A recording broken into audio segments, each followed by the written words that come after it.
In today's Where Did They Get That Idea, Spy Movie Navigator is going to take a look at lasers in spy movies. We can see here that many spy movies have lasers in them. They generally are heightening the tension of the scene. When did this start?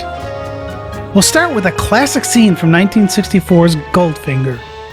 This is the first movie, let alone spy movie, that we know of that depicts a laser in a scene. You are looking at an industrial laser, which emits an extraordinary light not to be found in nature. It can project a spot on the moon, or at closer range, cut through solid metal. I will show you. So here, Goldfinger describes his laser and its use. However, in this case, Goldfinger is using the laser as a weapon with the intention of killing James Bond. We'll look at other uses of lasers in spy movies as we go forward. In reality, the laser was a post-production addition. There was actually somebody under the table using a blowtorch to cut the table and produce that flame. We've read in some places that Goldfinger isn't the first movie to show a laser. Some people claim it was the 1951 movie The Day the Earth Stood Still. But this couldn't possibly be the first movie with a laser in it. How can I be so certain? Well, let's meet Theodore Maiman. He was the first person to create a laser. He demonstrated in 1960, 9 years after The Day the Earth Stood Still was released. So we still find no movie prior to Goldfinger to show a laser. The technology was only 4 years old on Goldfinger's release.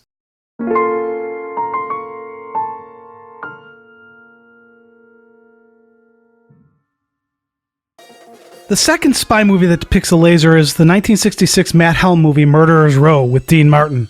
Okay, I've taken a liberty here. This is really a helio beam, which doesn't really exist. Some people call it a helium laser beam, which is why I include it in this discussion. The helio beam was actually in development by the Germans in World War II, but it was never completed. 1971's Diamonds Are Forever was the next spy movie to use lasers, and it really focused on them. However, Willard White really blows it here. A vast supply of diamonds being manipulated by an expert in light retraction. The first laser beam was generated through a diamond, and Did he really say the first laser beam was generated through a diamond? Let's go back to our friend Theodore Maiman, and we can see that he actually used a ruby crystal for the laser, not a diamond. What was Willard thinking? Okay, let's go back to Diamonds Are Forever. Here we see the satellite with its diamond laser zapping various objects and destroying them both on land and at sea. Now we sped these clips up a bit to save some time. The last spy movie we'll look at where lasers are used as weapons is Moonraker. First we see a gun that shoots a laser at a mannequin and melts his head. And you notice that sound, that pew pew pew sound coming from the guns. Heard that before. Then we see a very Star Wars-like use of lasers for fighting and shooting down the objects in the air.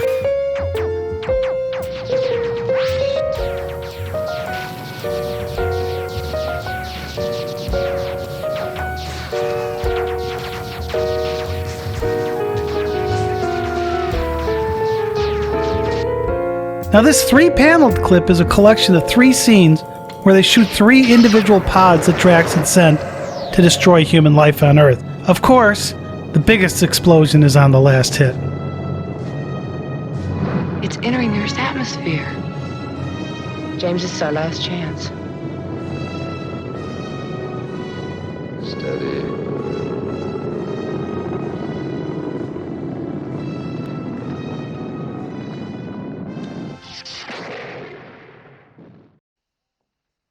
So let's think back to Goldfinger. Why did he really have that laser? Oh yeah, he got it to cut the door at Fort Knox. In this scene, we'll actually see how he intended to use it. In the first clip, Goldfinger actually says, or at a closer range, cut through solid metal. This is why he got the laser and used it for that purpose in this scene. Notice the flame on the metal? Remember how they did that in the first scene? So it's not being used as a weapon, it's being used to cut metal.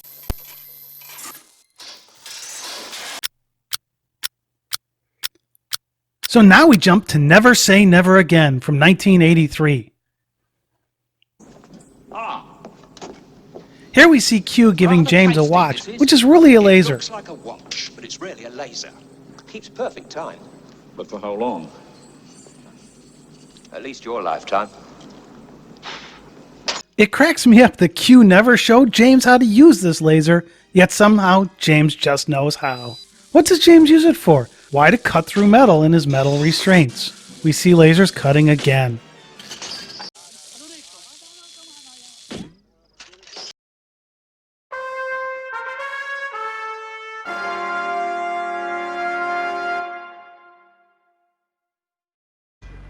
We switched Bond actors again and jumped to 1987's The Living Daylights. Here we see Timothy Dalton as James Bond. And once again, the laser is used to cut. In this case, it comes out of a wheel cap and cuts the bottom off of a police car. It ends up giving us a pretty humorous result. The next spy movie that used lasers to cut is 1995's GoldenEye. It opens with a brilliant scene with James Bond bungee jumping off of a dam. We don't see his face yet, as this is another new James Bond actor being revealed. After the jump, we see a laser cutting metal. It looks like the laser is coming out of the Bond's gun scope. Then we meet the new James Bond, with a close-up of Pierce Brosnan's blue eyes. Later in the movie, Bond uses a watch with a laser to cut a hole in the floor of a train. So once again, James Bond is using a watch with a laser to cut.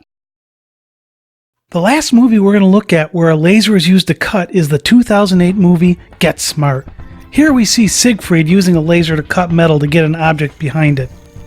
It has a very similar feel to what we just looked at in GoldenEye. Now we're going to switch to the use of lasers as a security barrier.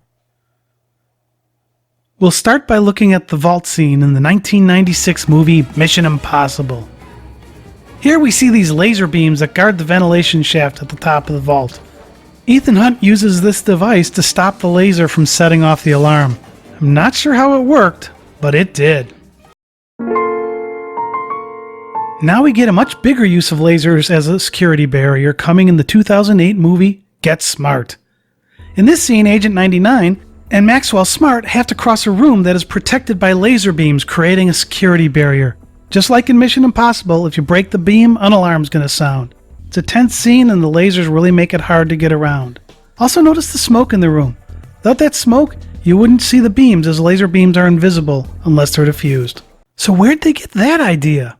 Well, in 1999 there was a movie called Entrapment, and in 2004 there was Ocean's 12. How did you get by the laser field in the Great Hall? Both of these movies use lasers as a security barrier in almost an identical way. If you look at the scene and Get Smart, you'll actually see Agent 99 mimics many of these moves. For the Entrapment clip, we're actually showing two scenes. The first one is a practice session with the red string. In the second one, you can see that Jin, the character played by Catherine Zeta-Jones, can't see the lasers, but her partner Mac can on his computer. Notice how in both clips the characters have to contort themselves so as to not to break the beam and sound the alarm, just as Agent 99 did in Get Smart.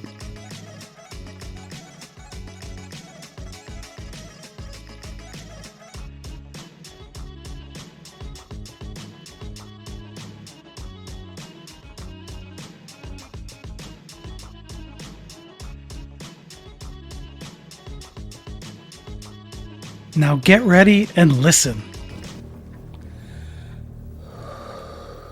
Jin blows that powder to diffuse the beam so she can see it. We actually see a scene similar to this in Get Smart where they spray some sort of gas into the air to diffuse the laser so they can see it. Where'd they get that idea?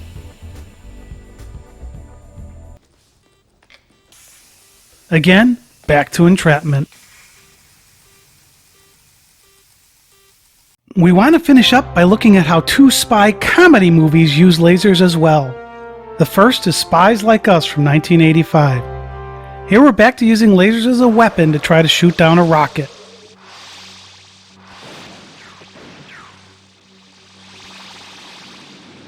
It ends up with a funny bit about how the laser somehow destroys the girls' televisions while they watched MTV. Wow. Excellent. And we'll close out with Austin Powers in Goldmember. First is this scene, which is similar to the one we saw in Spies Like Us and in Moonraker, where the laser shoots an object out of the sky, and in this case, controls it. But the end-all, be-all scene from Austin Powers' Goldmember with lasers is sharks with freaking lasers.